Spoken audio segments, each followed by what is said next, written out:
I'm Indy. Welcome to the Great War.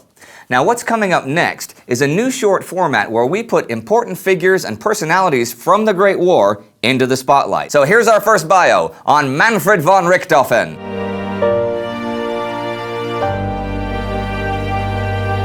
Manfred von Richthofen, better known as the Red Baron, is one of the best-known fighter pilots of all time. Manfred Albert Freiherr von Richthofen was born on May 2, 1892, and was one of 4 children in Wrocław, which today is located in Poland. As a graduate of cadet school, he joined the Prussian Ulanen Regiment in 1911. There, he became part of the cavalry. As World War I broke out in July 1914, the young and ambitious Richthofen felt unchallenged in the Ulanen Regiment because of the daily routine. In mid-1915, he joined the Flight Backup Division trainee program. He's supposed to have written in his application for transfer, quote, "I have not gone to war in order to collect cheese and eggs, but for another purpose," end quote. In spite of his unmilitary attitude, and to his own surprise, his request was granted, and he joined the flying service at the end of May 1915. He began as an observer, and in June had his first reconnaissance flight over the Eastern Front. In August, he was transferred to the Western Front again, only to be relocated to Metz in September. Now, on his way to Metz, Richthofen met the famous pilot Oswald Boelcke. He then completed a full drill to become a fighter pilot. He struggled to control his aircraft and crashed during his first flight at the controls. Despite his poor start, he rapidly became attuned to his aircraft. He met Oswald Boelcke again in August 1916. Boelcke selected Richthofen to join Jagdstaffel II, Fighter Squadron 2.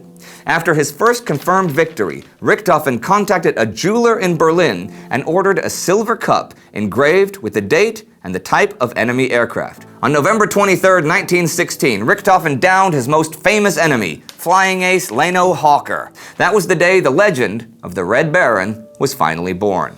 In January 1917, Richthofen took over the leadership of the Jagdstaffel 11. To this day, the British call April 1917 Bloody April, because the average lifespan of a British pilot dropped from 295 hours to only 92 hours that month. Richthofen's division, also known as the Jasta 11, played a large part in that new statistic.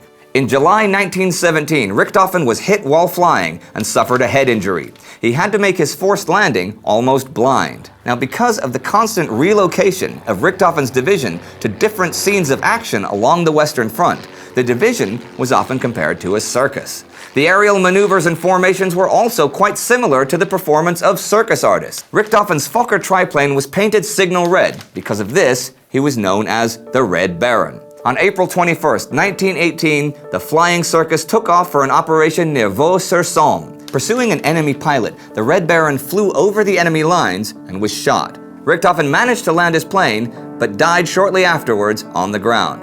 The Red Baron is considered the top ace of the war, being officially credited with 80 air combat victories. He received several awards, such as the Pour le Mérite, one of the highest Prussian medals of war. Even the enemy regarded Richthofen with great respect, and he received a full military funeral. The legend of the most popular and best-known fighter pilot, Manfred von Richthofen, is told and retold all around the world. Now here, you can also get some background about how the Western Front took its shape, the shape it still had when the Red Baron was flying his missions several years later. And let us know in the comments which other personalities from the war you'd like to see featured in our bios. And if you like what you saw, please subscribe.